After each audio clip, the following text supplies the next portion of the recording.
And thank you very much for staying with us here on PM Express. Of course, it's a fascinating conversation. This is the soul of Ghana. This is what unites us. Don't forget about the e-levy. It gives us heartaches. Forget about football prices going up. When football is good and the Black Stars are winning, everything else pales into oblivion. And that is why we are searching for another coach for the Black Stars. That is that thing that unites us, and it's become a very fascinating search now, because a lot of the experts and football watchers in Ghana have pitched this as a government versus a GFA, and both having their own preferences when it comes to who to take charge of the senior national team, the Black Stars. We've been digging a bit more. We've been learning a bit more from those who actually matter. And the picture is beginning to be slightly different from what it has been portrayed as in the last few days leading up to this very show.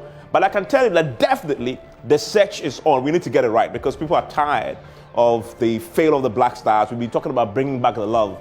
It's not going to happen until you get this right. And it starts with getting the coaching decision absolutely on the money.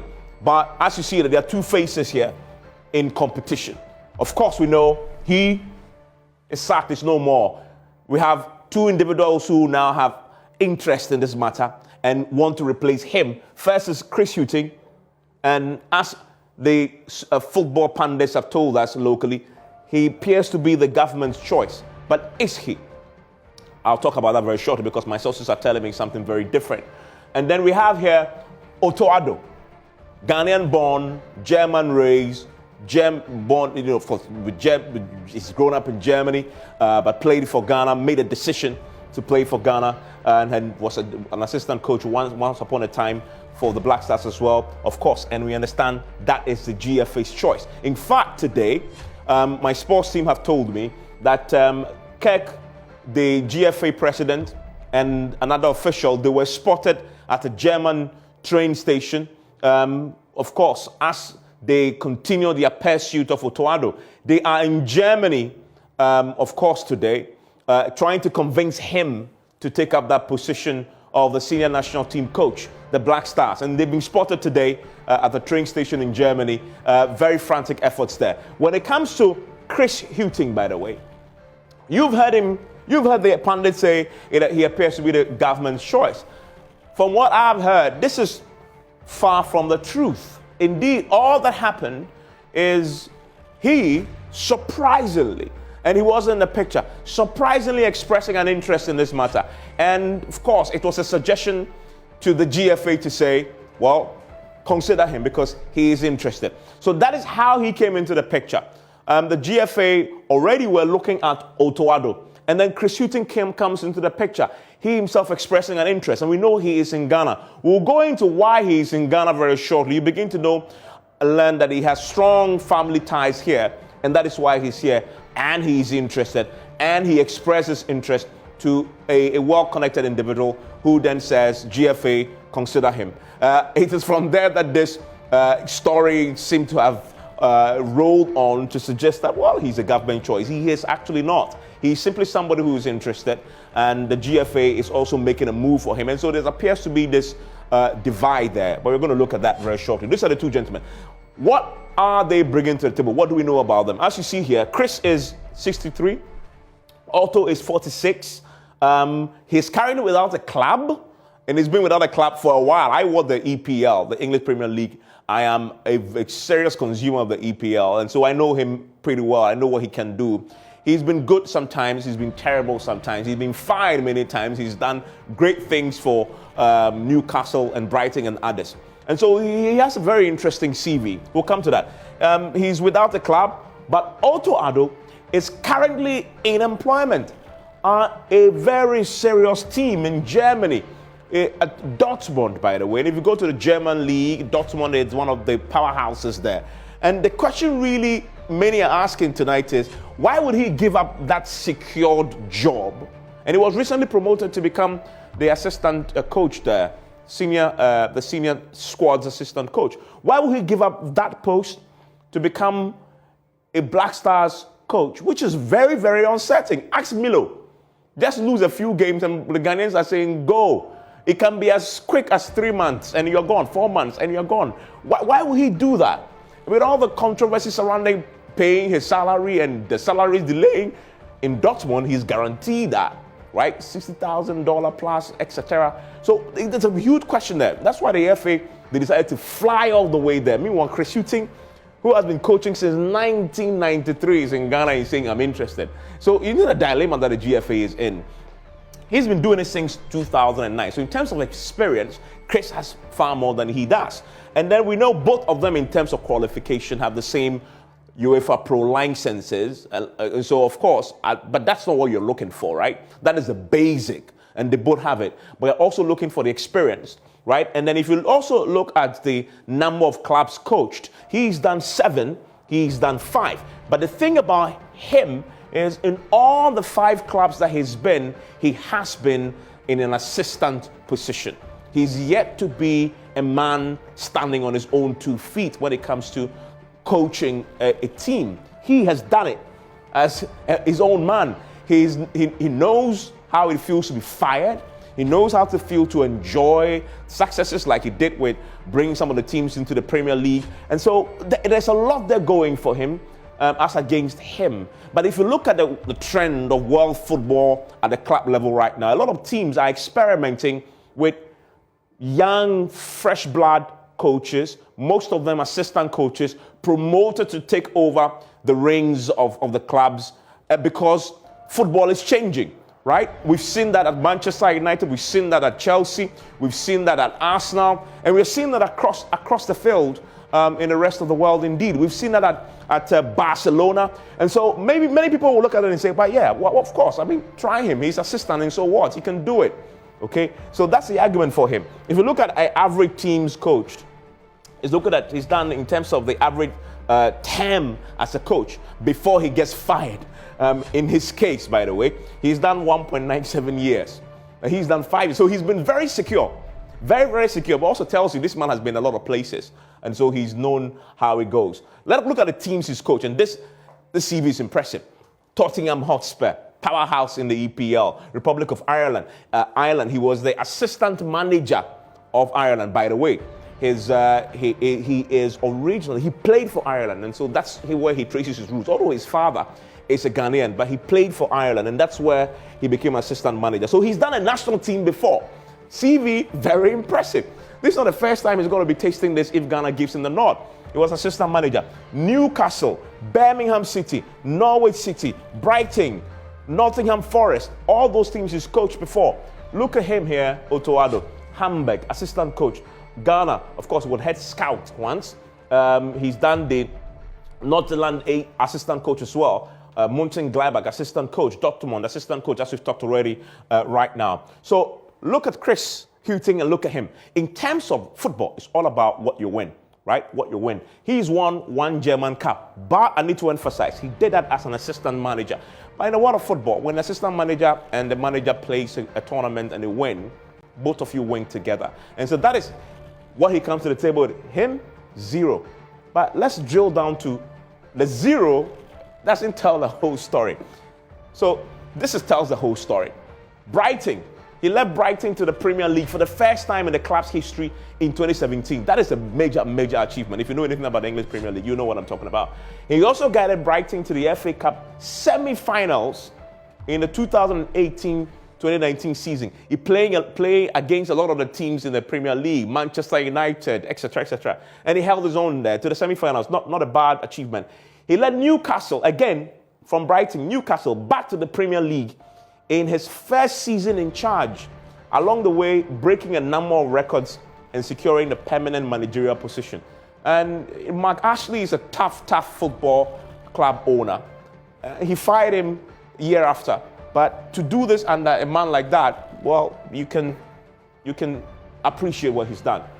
He's the son of a Ghanaian postman, and that is his lineage. And that is why he's in Ghana. And I mean, there was a break. He's in Ghana. He's coming to connect to his roots, and he's expressed his interest because he has a Ghanaian father. He was a postman. He's called Willie Hughton, And he had an Irish wife called Christine Nieberg, and they gave birth to him. And so that's his roots there. And that is his connection to the motherland. And so he's here. He's interested. What are we going to do with him? I'm going to give him the job. And then Otoado. I've told you Otoado's achievements and what he's done.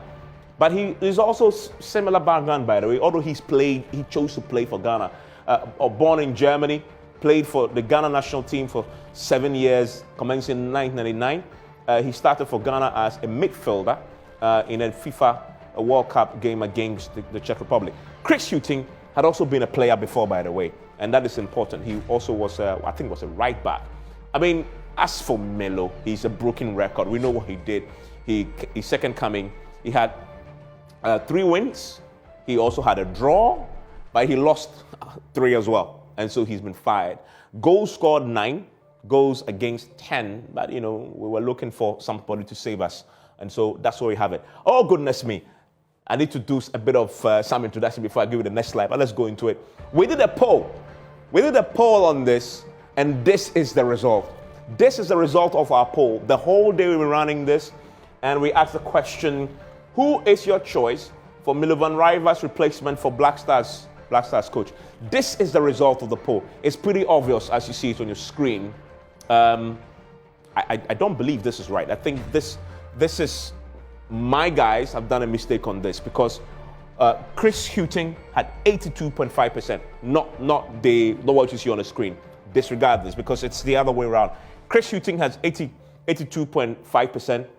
Otoado rather has 17.5%. That is what the poll actually says, if you check our Twitter pages. And so Chris Hughton is significantly in the lead there in that poll, as far as Ghanaians on Twitter sharing their thoughts with us on this. So if you ask the average Ghanaian, present the 2 CVs, 82.5% say him, 17.5% say Otoado. That's the story. This is an error here. Let me bring in my guests who are joining me right now for PM Express. I'm delighted to say that the man I've been looking for so long is joining me. He is Sunny Dara, and Sunny Dara is the former GFA spokesperson. He himself is a Ghanaian expert because he's doing some fantastic work on the continent. And so I'm delighted. Like Otoado himself, who is holding the Ghanaian flag and flying it very high in Germany. He is doing some great work with CAF at the AFCON. Sunny, for those who don't know, mere mortals who don't know, you're doing some great work for Ghana, representing us at the continental level. What is that, very briefly, at the CAF? Thank you very much. I'm the lead media officer for the venue of Douala, where you have the iconic Jacoma Stadium. So I lead all the CAF media activities in that stadium. You see him there. He is the GFA management member. He is Dr. Tony Aubin. I'm grateful that he could join us tonight. Dr. Tony Aubin, thank you very much for joining us here on PM Express. How are you doing? I'm doing pretty good. Good evening, and it's a pleasure to be on your program. Very interesting. Okay, great to have you. And of course, we have our Ghanaian rep who has been doing some great reporting in the United Kingdom, and he's been hobnobbing with all the big boys. I saw a picture of him, I think, with Mohamed Salah, and he's been covering, and this guy is privileged, I tell you. He's been covering the EPL, going to almost all the matches, the EPL, and he joins us live. And I guess you're joining us from England. What part of England is this? Thank you so much for having me. I'm actually joining you from Yaoundé, Cameroon. Oh, you are in Yaoundé, Cameroon. And so you must be covering the tournament yourself. Yes, I am here for the Africa Cup of Nations. Yes, so I'm covering the AFCON, obviously for a British portal, so a British angle. But yeah, I'm in Cameroon now. Studio with me is a good friend of mine. He's himself a coach. We simply call him Coach Nanajiman, and he's in the studio with me. I'll be taking a seat. That's him there on the screen. He has his own thoughts on this. There's only one place to start this, and I want to start it with the GFA management member, and he knows what's coming to him already. Mr. Tony Aubin, so we've been told that your colleagues are in Germany tonight, and they've been there for a few days in an attempt to talk to Otoado. to take up the senior national team. First of all, since I have you, is that the case? Can you confirm that for us? Yes, I can confirm that the GFA president is not in Ghana. And let's note that Otoado is the assistant coach. He's currently the assistant coach of the Black Stars. So it is not unusual that the president of the FA would have some interaction with him, especially the fact that we're going to have our final qualification game for the World Cup tournament with Nigeria. So I think that should be the context within which our president would be in Germany. Mission in Germany is to try and convince Otto to take up the post. No, let me just be clear here. I mean, there's no contest between government and the GFA. Okay. I think that it places a word between the two, and obviously GFA cannot fight government. No, GFA cannot fight government or cannot compete with government. But it should be clear that, with the consent of government, the GFA has a responsibility to manage football. So government could make suggestions, or individuals within government, or some private individuals could make suggestions that, oh, look, we know a coach here. Because sometimes even the players that we scout, you'll be there, and I was watching EPL, and I saw a name which sounded like a Ghanaian. He did well, and then people follow. So I just want to emphasize that the GFA is not on collision course with government. So that has to be clear. Now, Otoado is currently the assistant coach. I mean, he was the assistant coach, in the immediate past, and he knows the players. He's been working with the players and all that. So with the current outcome, which has made all Ghanaians very uncomfortable, very unhappy, which we are all not happy. I mean, the Black Stars, when they go and play, we expect smiles from them. I mean, we expect to enjoy a positive outcome. It didn't happen. So all Ghanaians are disappointed, they are angry, they are sad, which is understandable. But it is also important that the FA would understand it also from the point of view of the assistant coach, who is a Ghanaian, who has played the national team before, and who might understand a thing or two about the Stars' performance. So all these would combine to make it relevant for the FA president to interact with the assistant coach of the Black Stars. Okay, so just for final clarity, so as far as the GFA is concerned, if Otoado agrees with the, of course, overtures that you're making currently in Germany with him, it is your wish that he takes up the post of the Black Stars coach? No, I mean, first, my position is that the Black Stars needs a coach. Whether the coach is from Amsterdam, is from Afghanistan, and if he's the best coach or a very good coach, whether it's white, blue, black, whatever, it should be good for Ghana. Okay. So what we're looking for is a coach. If it turns out that coach would be someone who has been the assistant coach and who has interacted with the players in the past, and especially for a game with Nigeria, which is a few days away, you probably want to look at a coach that knows the players, the current. So I guess the question I was asking is, looking at the criteria you just laid out and all the need to know the players, as we speak right now, is the reason why the GFA executives are in Germany, and they believe Otoado ticks these boxes for now.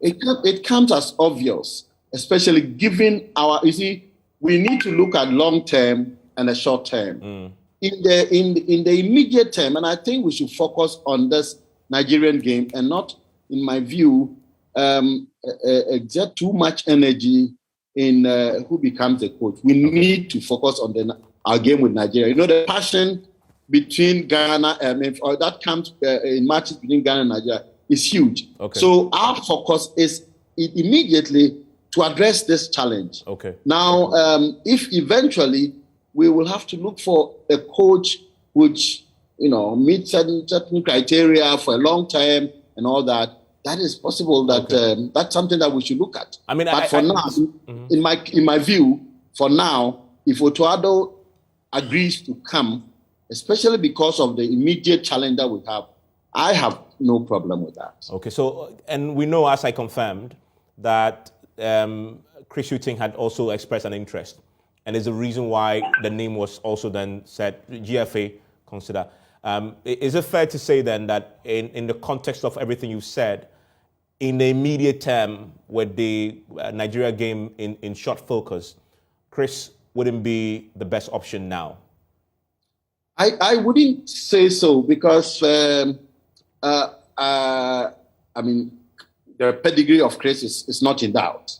And so if it turns out that, in fact, at the FA, I haven't seen any particular move for Chris Hughton there. In fact, I haven't seen any discussions on him at all. In fact, it was in the media that I got to know about him. But I have, like you, I've also followed him in his exploit at the EPL. But I can tell you on authority that he has expressly expressed an interest.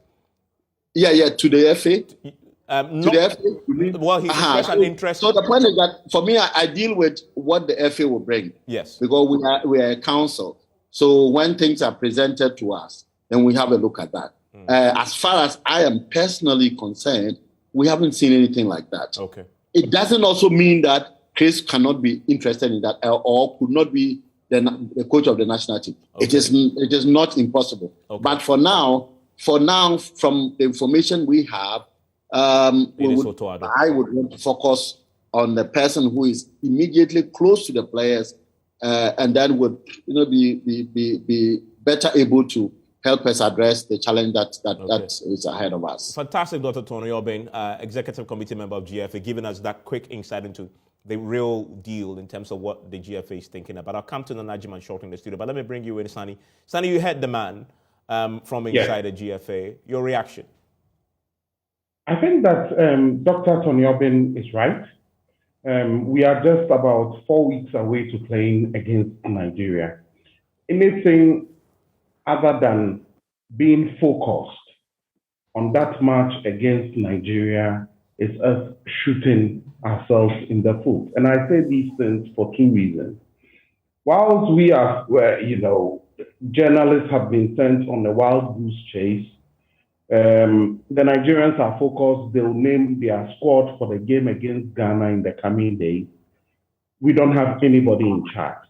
So the wisest thing the GFA can do is to look for somebody that knows the squad, that knows the players, has worked with the players, knows the psyche of Ghanaian players, and can move to stabilize the team in the midst of this outing at the AFCON that has not impressed all of us, so that we can go with a strong face-to-face Nigeria. Anything other than that would further damage the team and will give us no chance in playing against Nigeria. And for that matter, for me, Otuado ticks all the boxes. Why?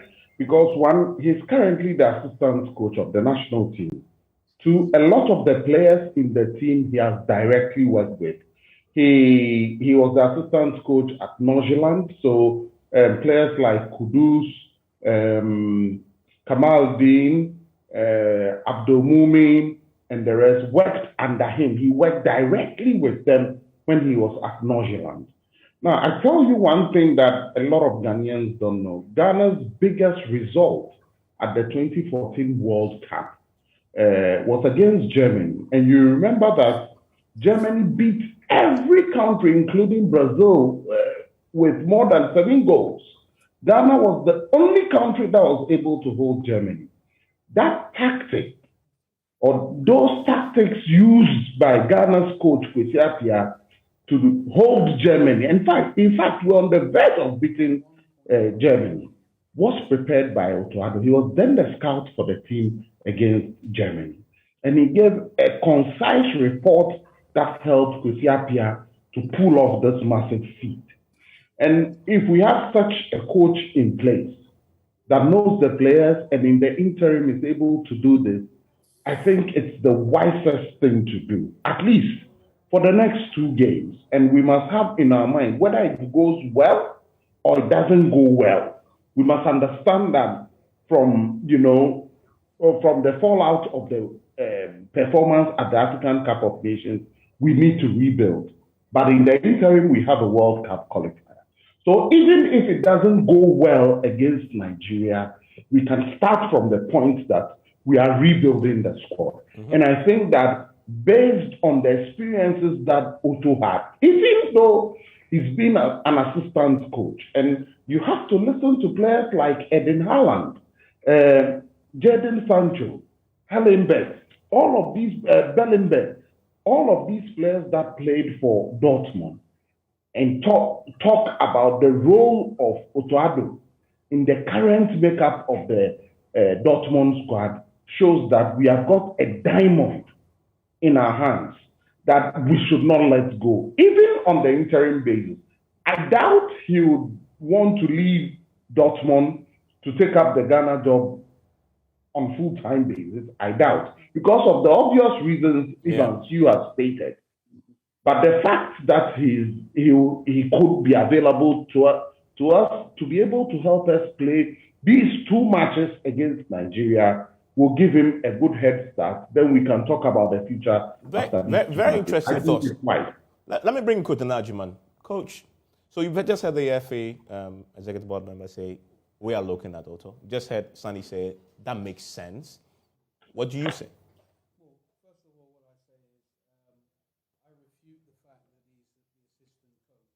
Of the senior national team at this particular time. He's not.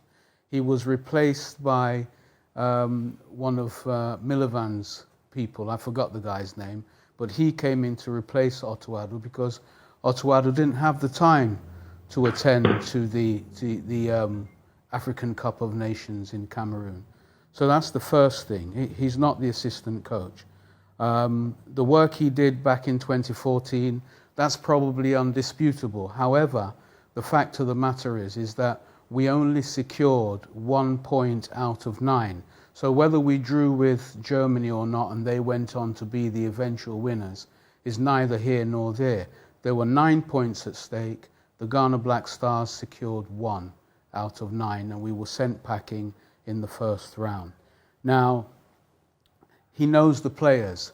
But are those the same players that we're going to use? These players that performed so abysmally, that didn't know their left from right, who also couldn't win a game?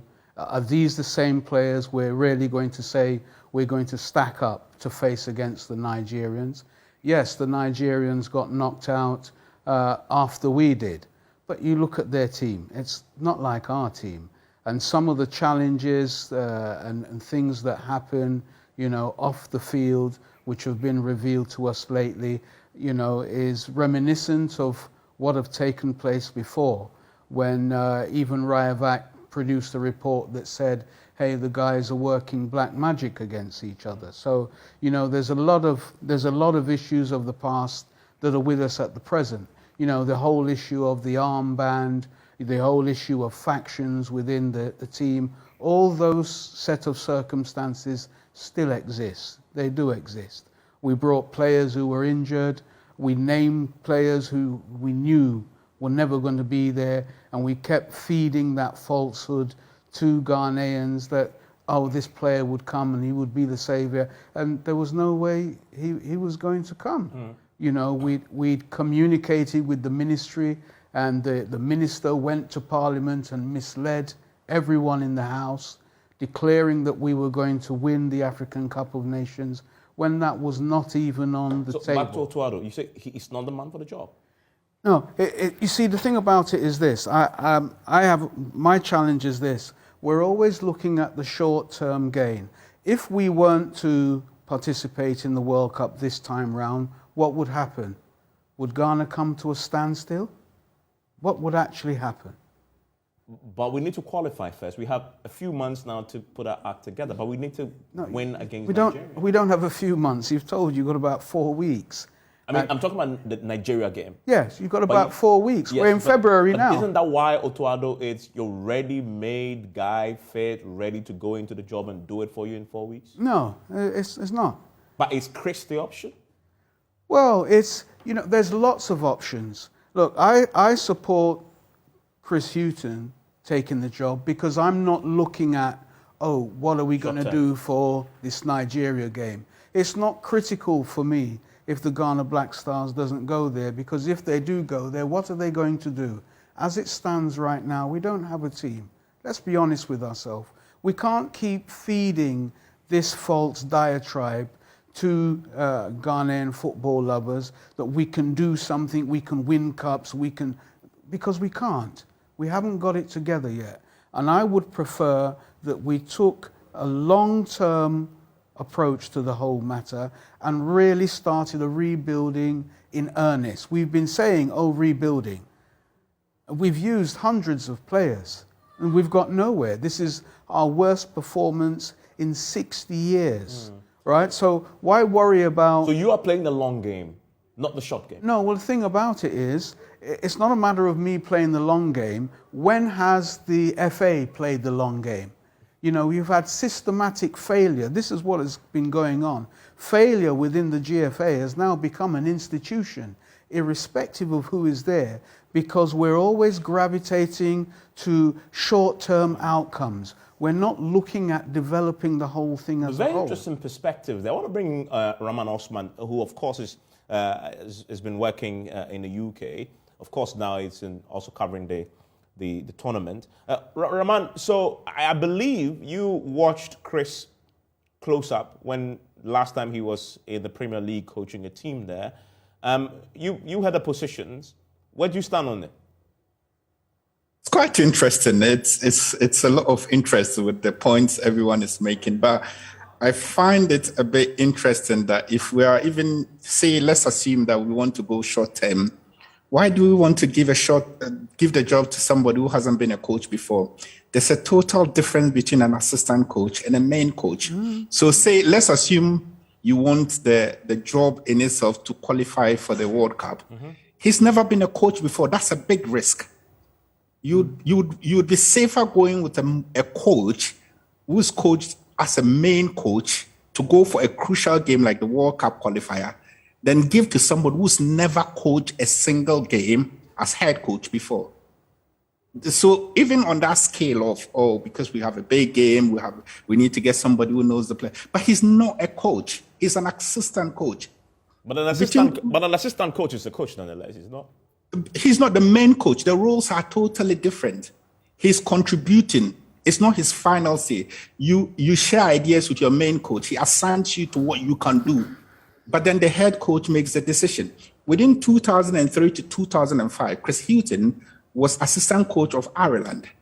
From there, he's gone on to coach teams, big players. He understands what it means to be a coach. So even on that scale, because we have a big game, that doesn't wash for me.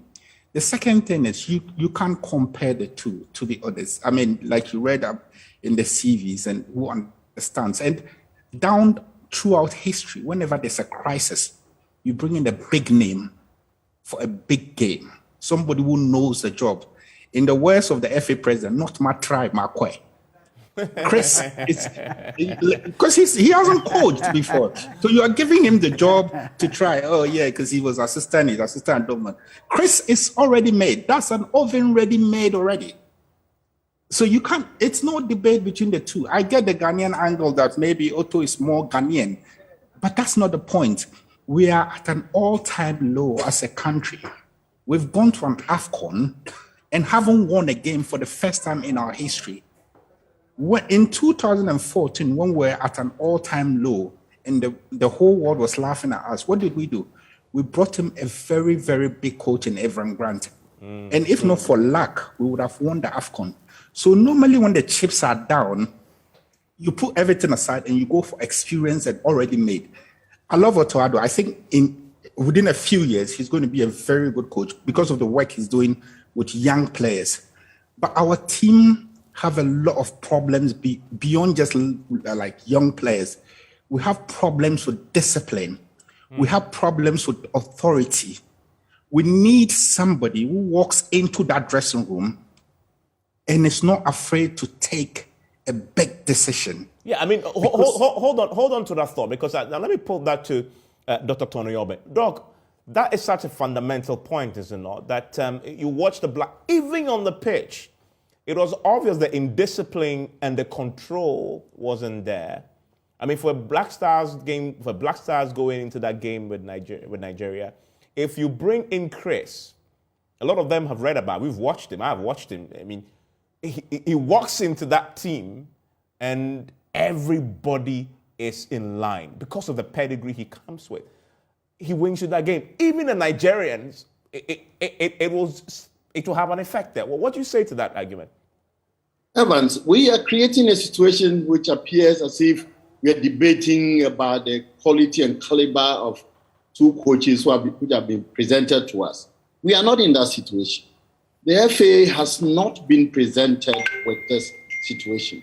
So that needs to go. Let me challenge that. Let me challenge that a bit. Should the FA wait to be presented with somebody? You are in search of the best available. And the man says, I am interested. So why are you not looking at him? Why are you waiting for him to be presented to you? Now listen,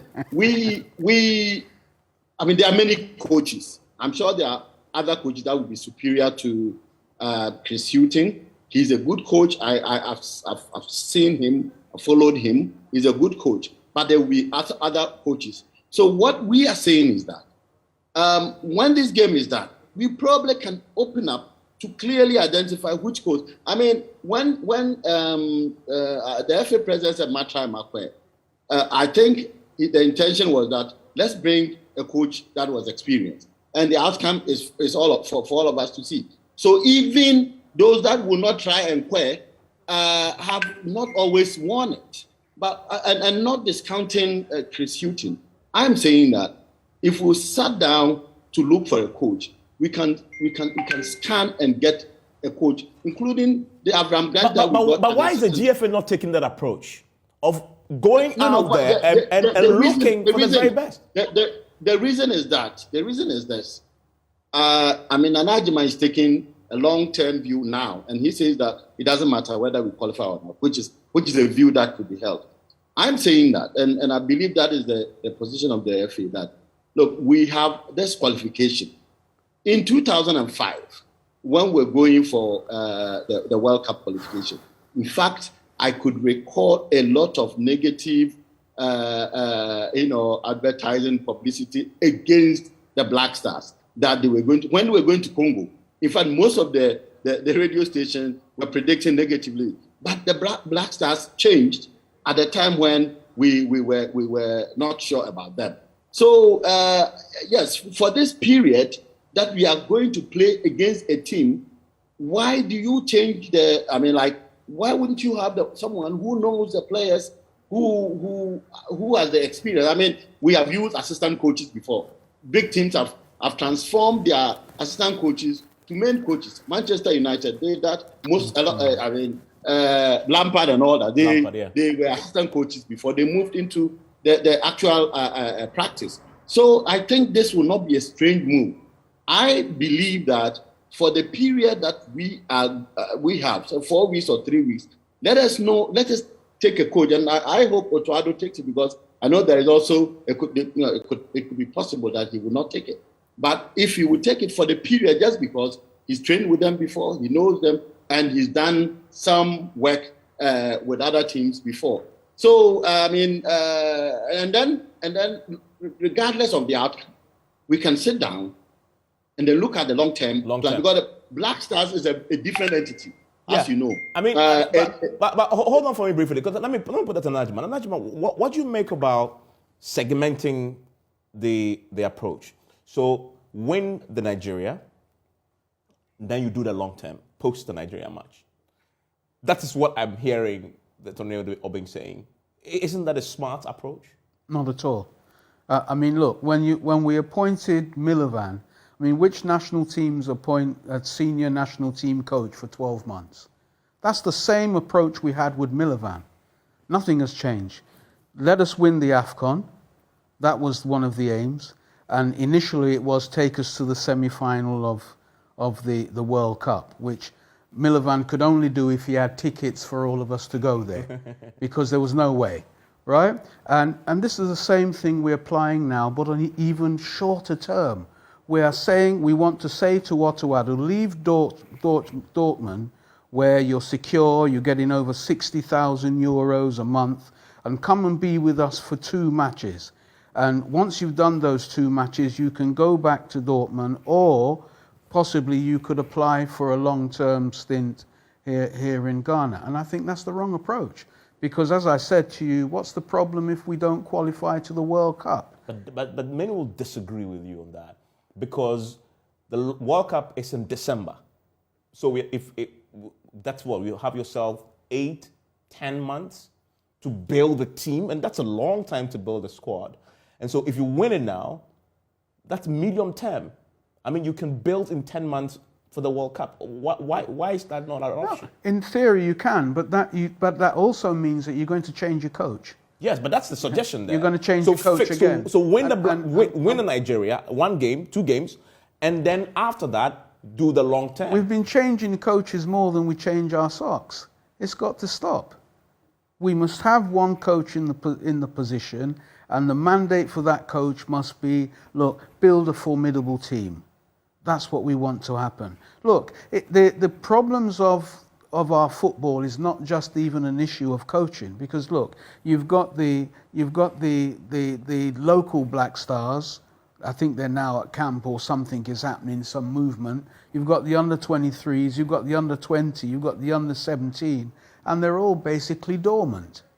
They're all dormant. There's no succession plan for players from under-17, under-20, under-20, under-23 to local Black Stars and through to the main team. We don't even look at the players in the local Black Stars, even though they are there supposedly to make that leap into the senior national team. So for me, the mindset is totally warped. But let me ask you the approach that I thought I hear from the GFA there. They don't seem to be doing a wide, broad search of who else is available, and then you have. That's what all the clubs. Well, they did that already, didn't they? They had the 3 wise men. Didn't the 3 wise men do that in the first place? That's how we ended up with Miller. Yes, but at the post Miller, I mean, in this new search, it appears that they have Otto in mind, and that's it. They don't have anybody else. Because Chrissy says, I'm interested, but from what I hear, they're not looking at him at all. I mean, what do you make of that approach? That one person, and that's what we're going with?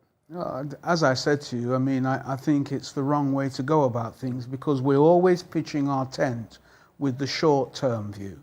And I think that we've had enough experience now from 2014 and things that have happened since then for us to say, well, look, what we've been doing for such a long time is not bringing any dividends. Now we must look medium to long term. Now we must set everything up. Now we must make all the other teams work, because at the moment, what do? We go around the globe and we're looking for players who are Ghanaian roots, blah, blah, to come into the team. No consideration about what we've got here. There's no program here to try and even camp the local Black Stars from time to time so you can work on players and see what potential you have here. There's no one moving from the under-23s to the local Black Stars. No one is moving anywhere, period. I mean, but you raise an important point. Let me bring in Sonny. Sonny, you've been at the GFA before, and you were at the GFA arguably at the most successful period of course, in the football in Ghana. And many credit that success about that period because of the longevity we had with the planning for these players who went to the World Cup and did us proud in South Africa and etc. And yet you support, and as Nana Jiman has said, this short-term view. I mean, isn't it very dangerous? We watch what happens across the world. Very dangerous to only think about Nigeria. What if we lose that match, and then what? What if we lose those two? What if we lose those 2 matches, and then what happens to that? Instead of doing the long-term one, regardless of what happens in Nigeria, we're looking to the long term. Evans, you see, there's a difference between somebody just sitting in his office and making an analysis of a situation to somebody being the hands-on manager of a team. The difference is that you presented this case to Nana Ajiman, asking him that wouldn't it be prudent that after the Nigerian match, you go ahead with this? What happens if you sign a long-term contract with, let's say, Chris Hughton, and after 2 matches, the team bombs? Would you say he should be sacked? And together will come the judgment debt of paying him, let's say, the 2 or 3 years contract. But that is when you're still taking a short-term. Wouldn't it be prudent to say that let's play these 2 matches, finish and have a bird's eye view of where we want to take the team to? Whether we win or lose, then we can carry on. We can do a proper hand for a full-time coach where we can hand him a long-term contract. I think it is too, risky to say that just because we are facing Nigeria for these 2 matches, we hand somebody a long-term contract, and then we discover that maybe after 2 matches, he's not fit for the job. But that would be a wrong conclusion to come to in football terms. You can't come to that conclusion after 2 matches. Because it's risky. It's risky. You have to bite the bullet. Somewhere, somehow, you have to bite the bullet. It's risky. And, the thought that being an assistant coach doesn't make you a coach, it's totally false. When Claude Loa was in this country, who was his assistant coach? Hervé Renard. He was basically doing all the job. And in almost all the circumstances, the assistant coaches do the job. And the coaches just come to, add their thoughts, their experiences to it. So this should not be, in fact, this is a no-brainer that if you are managing a team and you know that there's an assignment that is just 4 weeks away, imagine you have to maybe hand the team to Chris Hughton. Now you have about 1, 2, 3 weeks to finalize his contract. 2, he doesn't know the players. He's just taking charge. You go against Nigeria, what would you pay? He's now coming to discover the intricacies of the team, the players, and all of those things. Of the 2, if you are a businessman and you were handed this option, which option would you take as a businessman? So for me, if I was a businessman like the GFA are, managing the team, hands-on approach, I would take the option of looking at this game against Nigeria as a major project. And that project is isolated from our long-term, ambitions of being number 1 in the world. And if anybody tells you that we don't have the talent, the person, is not telling you the truth. Yeah. We do have the talent. Yeah, okay. We don't get the best out of the talent from our performance at the AFCON. Let me quickly get Osman into this. Osman, now the flip side of this is if you look at Chris Hughton, isn't that more of a risk? He doesn't know anything about African football, anything about Ghanaian football. He's done club level. Yes, he was Ireland's assistant manager. But we all know African Ghanaian is a whole new terrain. And anybody else jumping into this will possibly struggle. Isn't that something that goes against him? It's too much of a risk when you have a lot of riding on 2 games to hand over to somebody who hasn't done this before, has no sense of the culture. That is a risk, is it not? I don't get this whole point of knows the players. You don't need someone to know players to win a football match. You need a good manager to win a football match. That's as simple as it is. The team, we don't even have a standing team. So it comes back to my point that if you have a crucial game, so say, Evans, you have a crucial game, you want to win it at all costs, you go for your best possible option, somebody who knows the job, not somebody who knows the human beings, because football is a general language. what African football did Everton Grant coach before he took us to the AFCON in 2015 when we went to the final? If not for luck, we would have won it because he was a good manager. And we've heard of tales of how much he was doing tactics and tweaking the team. In fact, I think that our team is better off with somebody who doesn't know anything about our players and doesn't have relationship with anybody. Because the problems we've had intrinsically is about people who say, oh, we have Milo, he knows Ghanaians, he knows the Ghanaian food, he knows the... How did it end? We're drinking the Milo.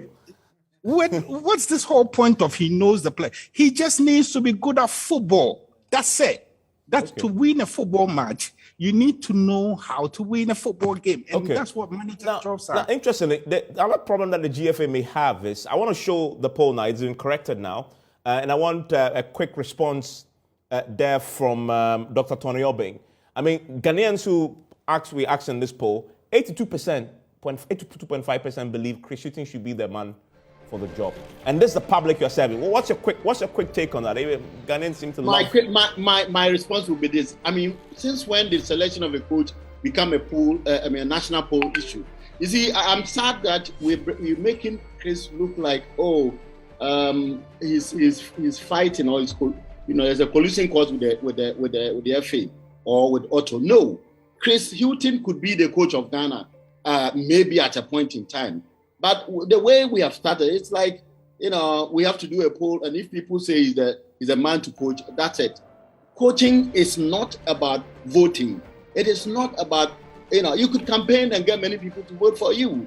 But that for me is a wrong approach.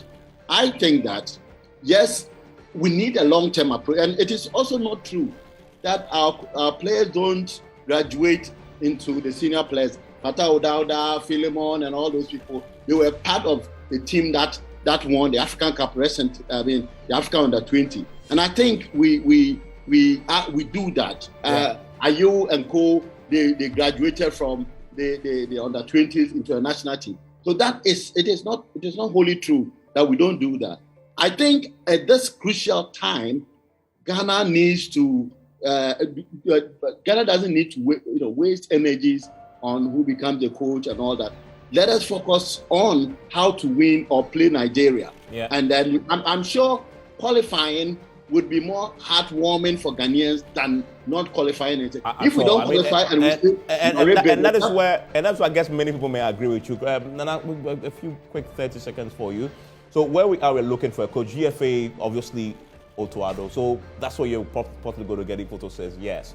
Assuming they get him, should we give him long term, assuming that he does well with Nigeria? Well, you've heard from the former and someone who's there now, and all their focus is on is those two games. Mm-hmm. That's all they're thinking about. Yeah, for now.